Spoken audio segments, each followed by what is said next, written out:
বড় বোন থাকার হচ্ছে সৌভাগ্য। বড় বোন থাকা মানেই এরকম মজার মজার খাবার খাওয়া যায়।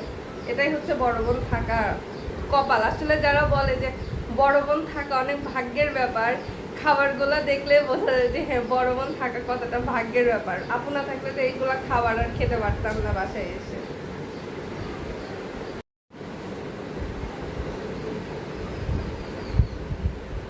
অনেক মজা হয়েছে সময়টা।